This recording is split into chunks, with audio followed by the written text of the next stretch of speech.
I'm Bill Kassel, and this is Free Expression. This program is all about conveying the Christian message from a Catholic point of view and defending the liberty which makes it possible to do that. We examine continuing censorship on YouTube, and we consider why Protestants and Catholics differ on the books of the Bible. Join us, sit back and enjoy some free expression.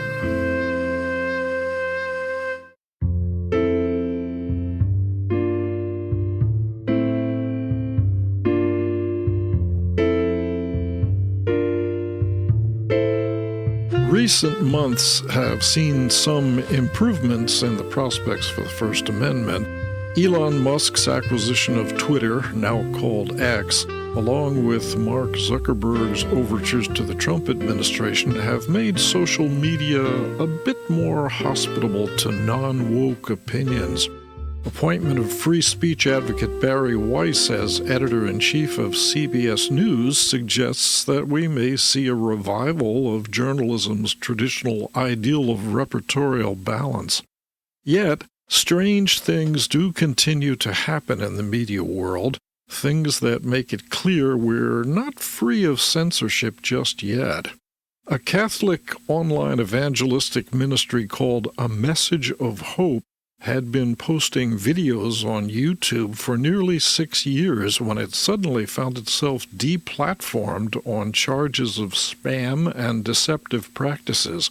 They've been restored after some quick action on the part of the Media Research Center's Free Speech America project, but the whole situation remains kind of murky.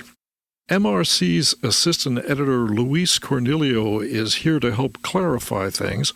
Luis, thanks for being with us. Thank you for having me, Bill. Could you sketch out this situation for us? It's kind of confusing. What actually happened with A Message of Hope? So you are right.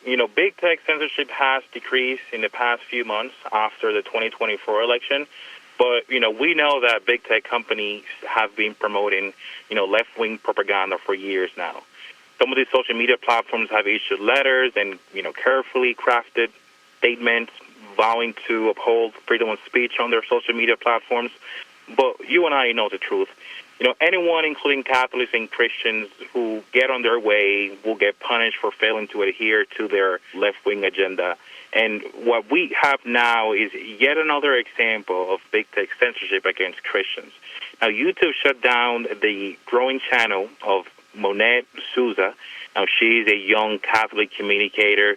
She has been promoting her faith and encouraging people to turn to Catholicism and live their Catholic life without shame. Now, she posts videos on a weekly basis on YouTube. Now, YouTube accused her of violating their policies against, quote, spam, deceptive practices, and scams. Now, this happened on September 15. Your listeners might be wondering, these are serious allegations and at times could even be criminal. She has a channel called A Message of Hope where, again, she simply encouraged young people to live their Catholic faith. Some of her videos are, include topics like motherhood, finding joy, prayer, sisterhood, and loving Jesus. We were shocked when we heard that YouTube shut down her channel, and we took action almost immediately. We reached out to YouTube and we asked them, hey, what was wrong with Monette's channel that prompted such a harsh rebuke? They did not explain why the censorship happened in the first place, but like 90 minutes after we reached out to them, the channel was back online. This is problematic because it comes as a pattern of, social media companies and their algorithms targeting Christians and Catholics. Now, we're thankful that her channel is back online and that she's able to continue to spread her words and encourage young people to, again, live out their Catholic faith without shame. But this is part of a bigger problem of big tech censorship. Did anybody give any indication of what they meant by deceptive practices and all that? No answer whatsoever. Now, when the censorship happened, this young professional, she was concerned that, maybe I probably might have posted something that YouTube and the algorithm may have considered to be like I'm selling a product, but she does not sell products. I mean, the product that she's selling is her faith. It tells us, and the fact that YouTube failed to explain why this censorship happened is just troubling. So as of right now, the assumption is that the algorithm just simply flagged her message because it apparently just did not adhere to the left-wing agenda. That's what's so mysterious about all of this. I mean, we've seen a number of major corporations in the communication area and other fields. They seem to almost act against their own corporate interest. Why is there such a concern with maintaining this unity, this leftward skew in messaging?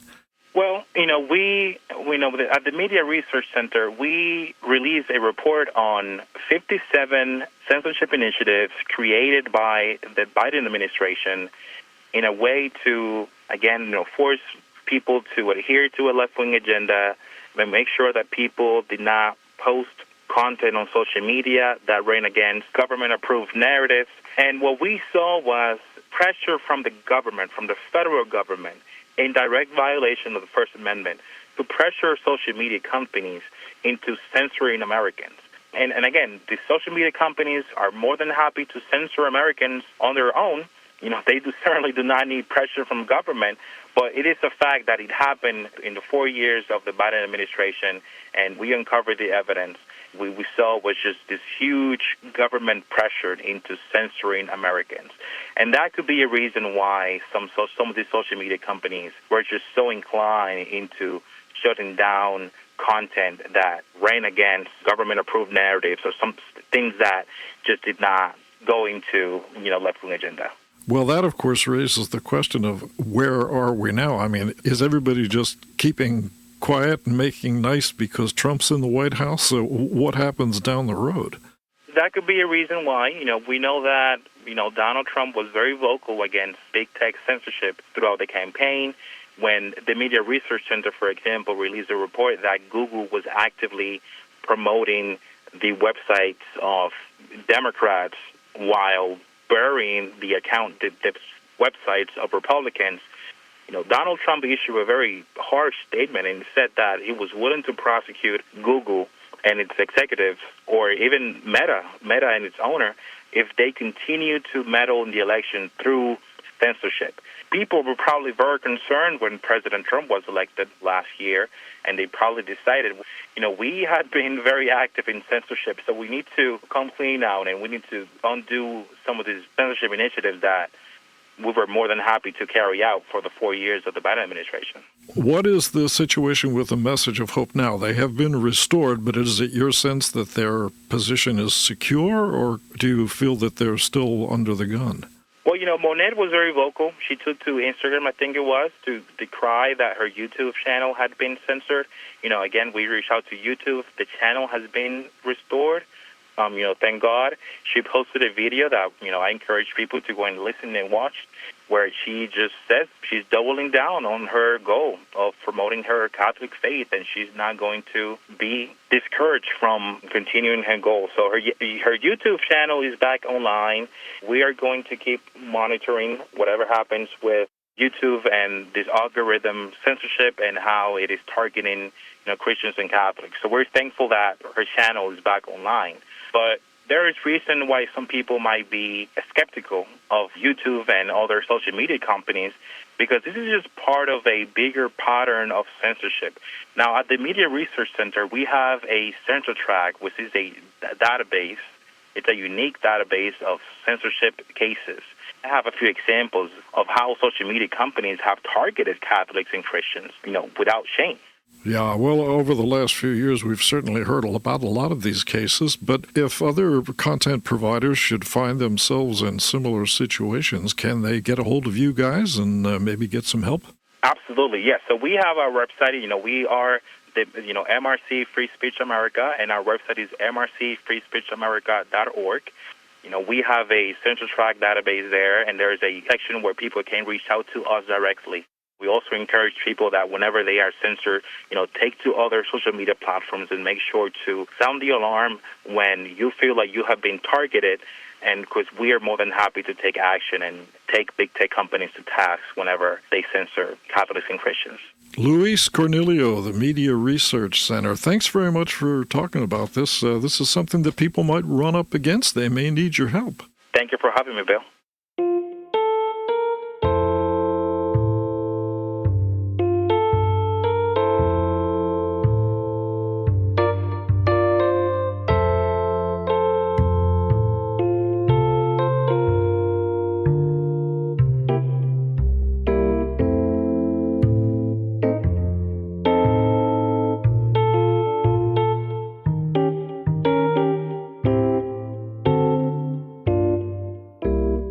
One of the key points of disagreement between Catholics and Protestants is the Bible, specifically how many books it contains and which are to be considered authentic.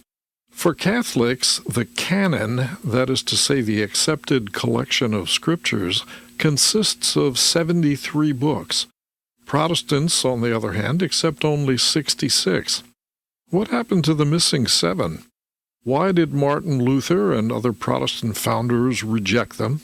And does that 66-book Protestant canon actually weaken the whole Christian proposition? Matthew McWhorter is a retired corporate attorney who started reading the Bible as an atheist, became a Catholic in the process, and now has written a book that examines this ongoing scriptural dispute. Canon Crossfire: Does the Protestant Bible blow up the case for Christianity? Matthew, thanks for speaking with us. Thank you. Wonderful to be here. Basics first. Why are there 2 different canons of Scripture? Actually, there's 3. There's actually the Orthodox as well. Okay. And the Orthodox are not united. They actually differ in many ways on what they consider the Scriptures to be. A lot of debate about exactly which books are meant to be considered divinely inspired Scripture. And the dividing lines have come at different places. And the Protestant claim as to why they think that they have the right set of books is based upon the Jews and the Hebrew Scriptures. The Catholic claim is based on the history of the Church as it developed within the Catholic side of the Church, and the Orthodox claim is based on sort of a wondering of why you actually have a canon and why you would limit the books and exactly what to do. The Orthodox are much more open to some books that Catholics are not. The Catholics accept a group of books that we say the early Church accepted, and the Protestants say, well, the early Church was wrong to accept those, or they give other explanations, and they try to limit it to a smaller group. Those are referred to as the apocryphal books or the deuterocanonical books, right?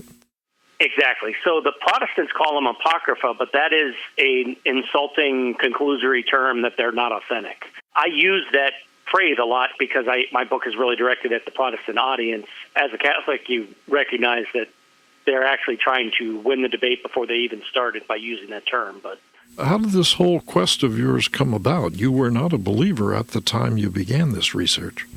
Exactly. So my name was Matthew Mark McWhorter, so I was named after the Bible but wasn't raised religious.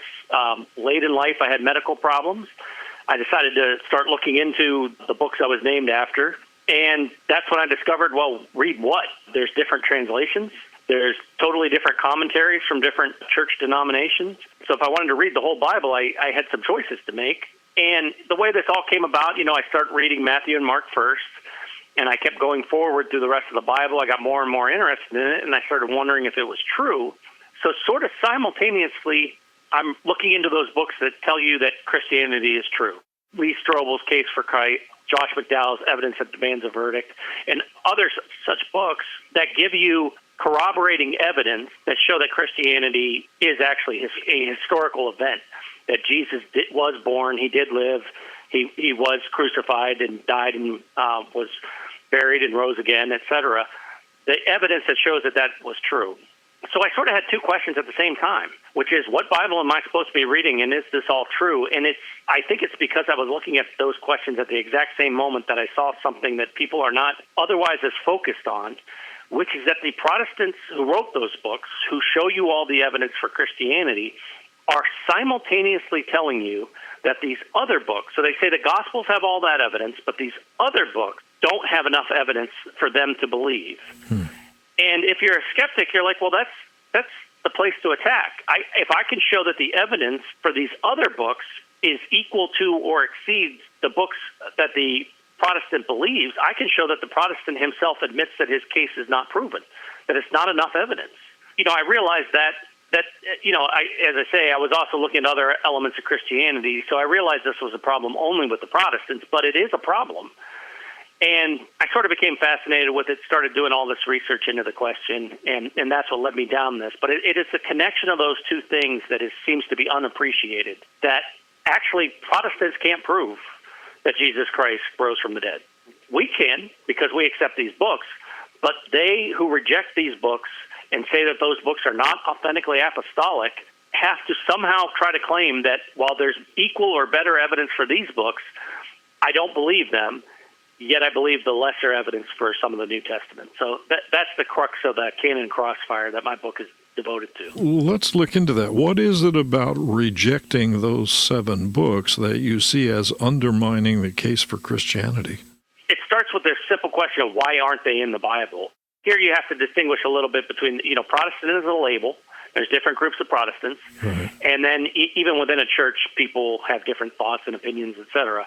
But in general, when you talk to Protestants or you read their books, most of them would tell you they are not authentic. They were not taught by Jesus and the apostles.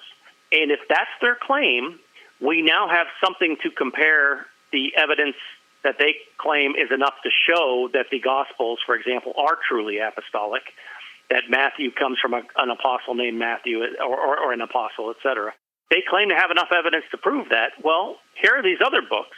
They, too, have a claim that Catholics and Orthodox make that they're apostolic. Let's see what the evidence is and compare them. And I could show you in no uncertain terms, it's pretty mathematical, that Baruch, one of these books, is clearly better evidenced as apostolic than some of the epistles that are in the Protestant New Testament. So the Protestant is basically trying to get you to believe books with lesser evidence while dismissing books with greater evidence. And, of course, in an actual case, that doesn't work. That backfires on them. So this skepticism in itself undermines the validity of the text. Exactly. One of the key things about my book that makes it a little bit different and why I did all this work that I did and no Catholic had really done it, et cetera, is I'm actually making the skeptical argument, not the Catholic argument. What I'm actually saying is a skeptic would defeat the Protestants, which is a reason why you shouldn't be Protestant.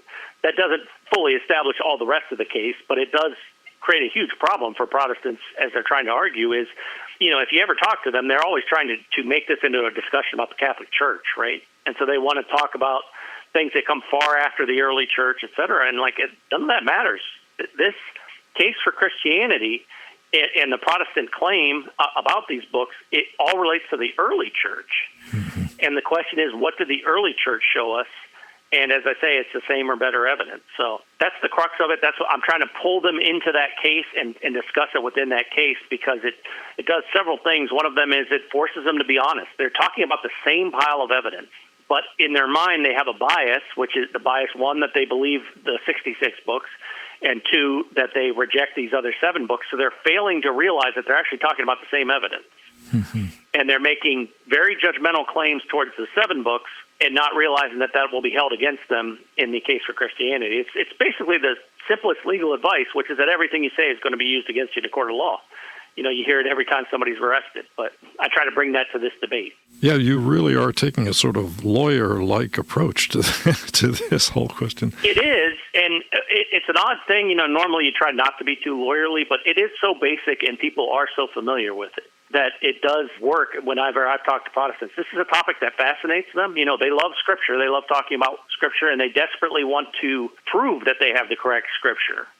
So they're fascinated by it in a way that, if you try to talk to them about Mary or something like that, they're only there to lecture you. They're not there to listen to you. We know that it took a couple of centuries before the canon was actually solidified and that all of these various documents were kind of floating around the Christian community.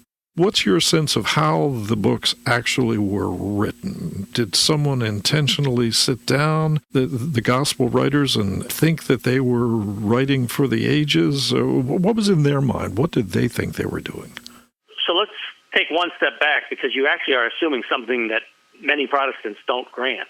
They don't admit that the books were floating around in early Christianity. They deny that, right? The second step, so part of this is always an education, because some people have just been raised that these books that we're talking about, these extra books in the Bible, were just invented by Catholics in the Middle Ages and added to the book. Like, there's actually a first step of saying, no, these are Jewish books. They pre-exist Christ. There's plenty of evidence about this. And so one of the prongs of my book, one piece of the evidence, is what do the Jewish scholars say about this, rather than what do Christian scholars say about it? Because so few people read both sides of arguments, etc. Most of the Protestants that I've engaged with actually have no idea that the Jews don't agree with them. And so that's what I'm showing them, is the Jews are telling you these books had existed and had some basis for it. You're talking about the Talmudic rabbis of that period? Is that what you're saying? Well, that and the modern Jews, right? There are Jewish scholars who look into the question of what were the books that Jews were accepting and when, right? They will speak to whether or not they had a limited specific canon like the Protestants claim they do at the time of Christ. And the Jews don't agree with that. But the Jews agree more with the Catholics and the Orthodox that things were in flux. There were many books out there, and it's clear that some Jews were accepting them. And, if you're a Christian, the question is which Jews, and are those the Jews that became Christian? You just encounter when you're talking to Protestants on the street or when you're reading certain brands of Protestant scholarship that they don't even recognize that simple fact. They try to claim the books were, a very late invention, et cetera, and it's like that is not what the evidence shows at all. But there's a bit of an education to explain that to them. Back to the idea of what the books were intended to be. How did these documents exist? Were there multiple copies of them that were extant at the time? Are we really talking about a large-scale distribution? What was actually going on? Well, it can be debated as to how widespread there were. There are various opinions as to which Jews accepted them and when and how. But there is no doubt that the books are pre-existing, that they were accepted by really some Jews, and the question is just whether it went from some to all, or whether it was in Judea or whether it was in Alexandria. You'll see different theories about it.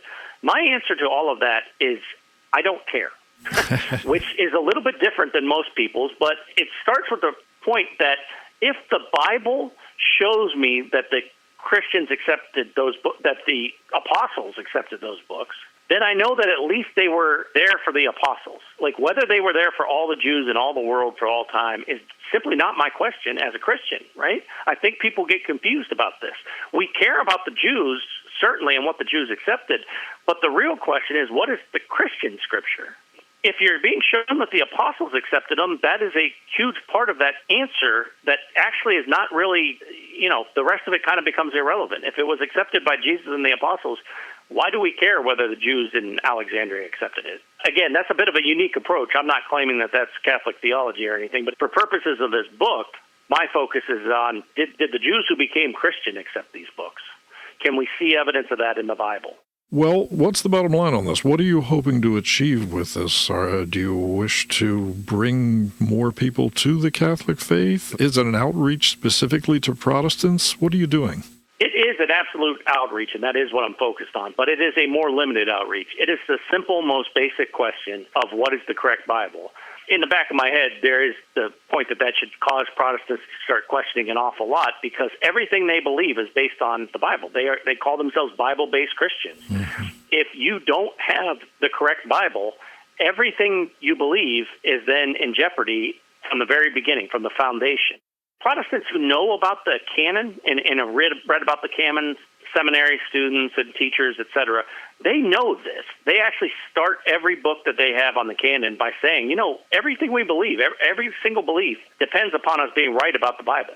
And that is directly what I'm challenging. So it is a direct challenge to Protestantism. It is an outreach to them to get them to look at the evidence and consider what it actually means.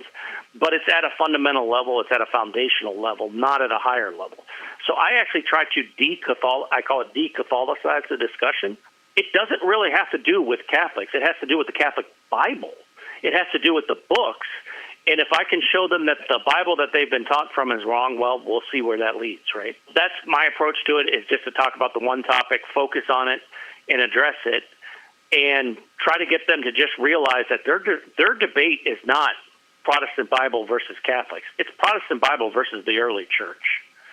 and to get them to realize that Protestantism is a deviation from the Christianity that was taught early on, which they don't acknowledge. They actually try to claim that they're the true Christianity, right? That they're the original, and everything from the Catholic Church was added later. And this is one piece of showing them that, no, that's not really true. And you should start to recognize that it's Protestants that deviated from the history. Very, very provocative premise here. Canon crossfire. Does the Protestant Bible blow up the case for Christianity? Where can people find out more about this and get their hands on the book? Yeah, so it's available at my website for the cheapest prices. And to be clear, it's Canon of Scripture, so it's CANON, not two N's in the middle. CanonCrossfire.com. You can find the cheapest prices for, as I say, for all the physical books. If you do want the ebook, it's available on Amazon through the Kindle. I have an audio book, and I do have a large print edition. So for people who have trouble reading, I try to help you. Matthew McWhorter, hey, thank you very much. This is a fascinating subject. Many, many layers to this. I appreciate you taking time to walk us through it. No, I appreciate being here, and hope people find some value in the book. Visit my website, billkassel.com, for information on the new edition of my novel about the family of Jesus, My Brother's Keeper.